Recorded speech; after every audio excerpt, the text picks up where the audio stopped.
out there, but we all starved on the street. It's Slapshot's turn. What's the worst, your man Slapshot? You here at the legendary One World Studios. Today I have a very special guest, a historic figure. Can you please let the people know who you are? Hey, it's Mr. DJ, a.k.a. Sheets, a.k.a. your favorite producer. Yes, sir. All right, but you started off as, your name would say, DJ. Yeah. Started off as a DJ. Started off as a DJ of Outkast from the very beginning. Eventually working myself into the production side of things over with Organized Noise, my cousins and my brothers. And then from there, Big Boi Andre and I, we formed EarthToneIII, our production company, and we produced the majority of the Outkast albums moving forward from the first album. Okay. From the second album forward. So, tell me what the early days of what the Atlantic music scene was before Outkast hit, because I think that's my introduction to Miami first, but then Atlanta. Big Boi and Andre was my introduction to it. Okay, well, before Big Boi and Andre came about, man, there was Jermaine Dupri was kind of representing for the music industry in Atlanta. He was him and Dallas were the two guys that had major deals and were producing groups from Atlanta, but not necessarily that represented Atlanta. So Outkast was the first group that actually represented Atlanta and claimed Atlanta as their home. Which was a risk in itself, because we weren't necessarily known for hip hop. So that was the reason that other people, decided to emulate either a West Coast sound or an East Coast sound. Yeah. All right. And how did you formulate that sound that that you guys came up with the Southern Playalistic and things of that nature? Because like you said, it wasn't no sound around. Did you guys would you say you guys created it, or was it something from like other sounds that was already around? I wouldn't say that. I wouldn't say that we created it or that it was emulated from something. I would say that it was just being yourself and just doing what we did just happened to be enough. Our way of living, the culture we grew up around. We just said those things out loud with music, and so that was pretty much. Okay. That's pretty much it. There wasn't a gimmick to it. There wasn't a necessary role we were taking to create our music. We were just being ourselves, and that seemed to be what worked. I got you. Okay. One of my favorite beats of all times, I gotta say, is definitely Elevators. Okay. It's so smooth. You understand what I'm saying? That's an EarthToneIII beat. Yeah. Dre actually was. Well, we were all EarthToneIII, me, myself, and Big Boi. But Dre actually created that beat first and brought it on the tour bus, and we rode a few cities with that beat, and we knew that was going to be the first single off the next album. How do you choose that as a first? Because it doesn't sound like a first single. I'm not even sure. Like, what does a first single sound like? You know the typical, the party, the loud. That is not the typical. There you go. Yeah. So that's how we pick. Nothing is typical about any of us. Yeah. You know what I mean? Absolutely. There's nothing typical about any of us. So we take the other path. If that is supposedly the thing to do, then the other thing is really the thing. Because that sounds absolutely nothing like B.O.B. That's right. Which is that's another smash. Like, how do you? Because it's all over the place. You understand what I'm saying? But how do you determine this is a hit no matter where it is? So Dre and I went to a rave at a place called The Church in Atlanta. One night we left that's a real place. Yeah. Oh, okay, because I think they had a place called The Church in the video. So we left there. We left the studio and we went to this rave. And the music that they were playing at that rave was so energetic. So the drums were, and so that actually influenced us to go back home and do something that. And it wasn't because it was the shit. It was because it was considered the shit. It was because we saw that music made those people move that way. And so we figured that we wanted to make something that made people move and feel like that. Yeah. Oh, I got you. And the way they caught that beat. That beat. That's nothing like it. Yeah, you had to be there. Yeah, you had to be there. Wish. That's something I would wish to actually see how those verses came together, because the beat by itself was fire. But I'm pretty sure there's a lot of rappers that was like, "What are we supposed to do with this?" Yeah, that song almost did not make it out because of the political stance that was taken, and at that time we were at war over in the Middle East, and so L.A. Reid did not want to play with the politics at that time. But it ended up, it was such a strong song, and the response from it in Atlanta was so strong, that.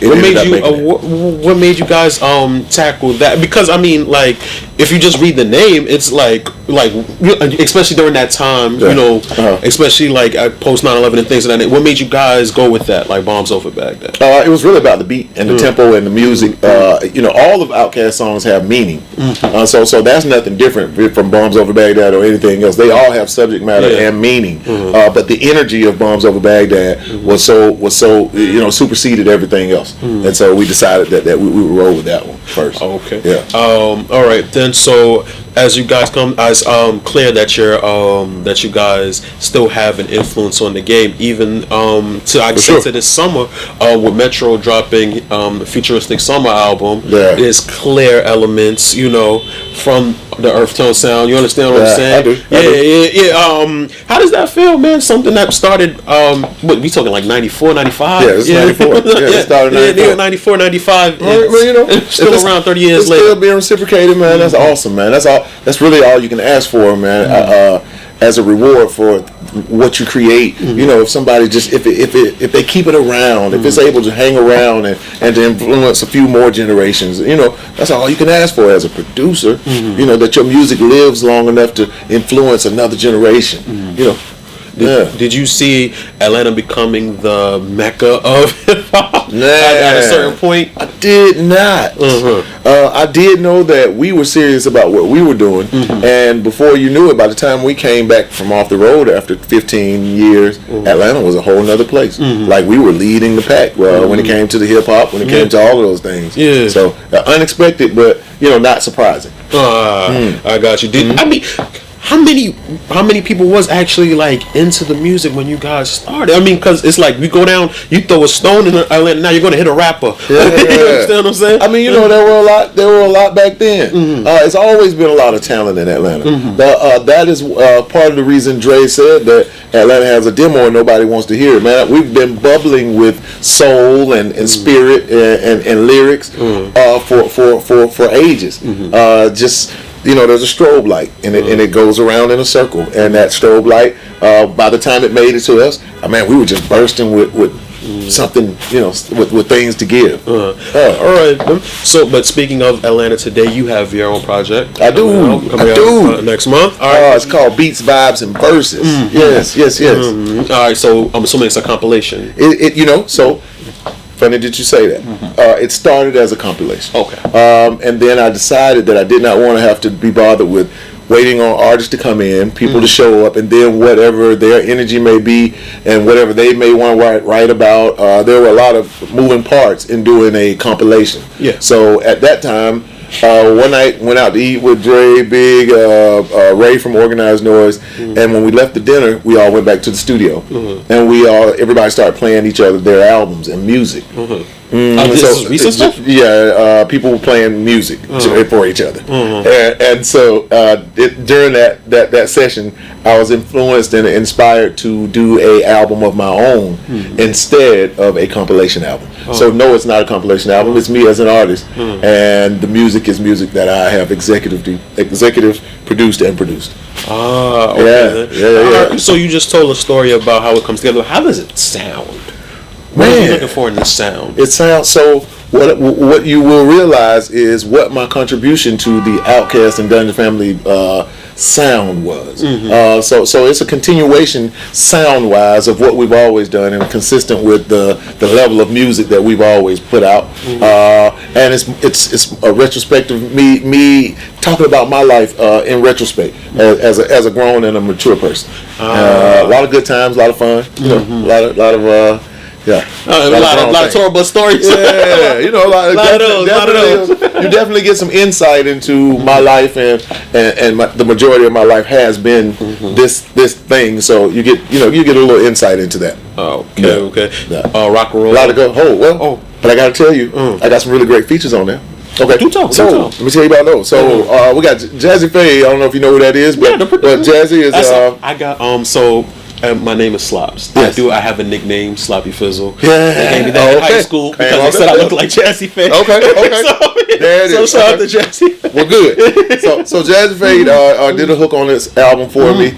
Also had a Big Crit, the first single, "Pop My Shit," which just came out today, featuring Big Crit. Doing really well. We got CeeLo on the album. We got Killa Mike on the album. We got a lot of Dungeon family members. We got Nick Hustle. We got Mika Means. We got it's a really nice, well-rounded album. You'd be pretty excited about it. So, for that, man. I'm definitely here for that. Especially, how proud are you of Killa Mike? I'm very proud of Killa Mike, man. Killa Mike was our second artist that we signed back in the day, and it feels great to know that you actually pick your eye for talent is accurate, and I think he made us all proud. I think he made us all proud. He superseded Proud. Man. I mean, did you guys see Grammys in the future? Like album of the year, rap album of the year Grammys. Did not. I mean, he came from a bloodline, a line of that. Okay, I got you. I mean, I think a lot of people do know now, but just in case they might not know, like in front the cover of the last Future album was that's a picture of the dungeon. That's a picture of the dungeon on Conrad. What exactly is the dungeon? The dungeon is my Auntie B's house. We lived on Headland and Deloitte in apartments to start out, and then our first time we moved to a house was us moving over to this house which would later become the dungeon. Rico's two sisters, his mom lived up in the front part, and then Rico, my cousin, and myself and the rest of our friends, we hung out in the back part of the house, and there was a crawl space up under the house. They had some steps that led down. There was just dirt down there. Well, that's where we did all of our producing. That's where all the equipment was, and that's where we would work on music. So that's where the dungeon comes from, down under. How does that make you feel that he still pays homage to where he came from, especially like now that he was like he's such a mega star? Who that? Future. How do I feel about what? He still pays homage to his roots. It doesn't seem like he's ever forgotten. I think that's great, and I don't think that that's a bad place to reminisce about or to talk about that's where you came from. We have made a name for ourselves that is worth being proud of. All right, I need an exclusive. I need you to tell me. Are we getting any new Outkast music? What time is it? I mean, like, I'll take chicken.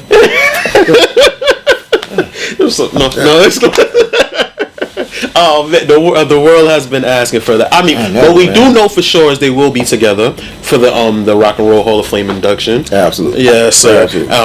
Are you excited? I'm very excited about it. Can't wait to get there. Can't wait to see it happen. Can't wait for it. Very excited. Very happy. And once again, I want to give the congratulations to Outkast as the group, the guys themselves, because they are the ones that earned the Rock and Roll Hall of Fame induction. I just happen to be part of the crew that produced all the music for the guys, and so proud to be a part of it in that way, but want to make sure that they get the just due that they should have. That's a fact. That's another victory for the South. Yes, absolutely. Exactly. It's a victory for us all. Yes, sir, for the culture, definitely.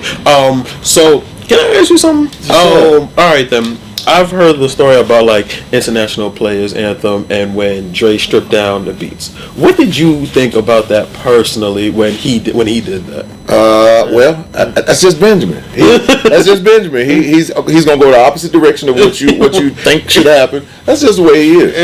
And I think that he felt that beat more, without the drums. Without the drums. Would you, as a producer, when you first heard, would you advise like, nah, this is what we going with? Especially if he's the first person to open it up. Okay, it was a good preference. You got the momentum. You got to let the momentum breathe. If he started out on the beat, then where else? If you got that hard ass beat, and Dre's verse, at the beginning, where's there to go after that? True. You just destroyed it. so you got to at least take the beat out and let him do his thing and move from there forward. I got you. That's just my logic. I got about you. that. So besides your project, Mr. DJ, are Yes. you working with any other artists as far as like production wise and things of that nature? I am, man. I am. I've just been enlisted to do Killer Mike's work on Killer Mike's next album. Okay. As So- well as yes. Oh, okay. As well as CeeLo's album. Fine. So I am, gearing myself up, preparing to work on those albums as well. So what's the switch between the artist bag and the producer bag, or is it one and the same to you? It's one and the same. It's all expression. It's all expression. Sometimes you want to do it vocally. Sometimes you want to do it with music. Depends on how you feel. And so recently I've been feeling more like a vocally letting some things off, popping a little bit, popping a little shit. Looking But we still warm up the drum machines. We still get out the guitars and the keyboards and things and make good music. I got you. Yeah. All right, man. So before I get you out of here, once again, can I have the date, and the title of the name, and how people can reach you? Oh yes. So the album is Beats, Vibes, and Verses. It will be out on November the 8th. November 7th, pardon me. And the single was just released today called Pop My Shit featuring Big Crit. You can find me I am Mr. DJ on all platforms or IamMrDJ.com. You can get in touch with me that way. Gotcha. This is your man Slapshot, you, my boy Wonder behind the camera. Yes, sir. And we out. What's out, bro? Appreciate you, All legend. right. I appreciate it, my dog. Love, Good.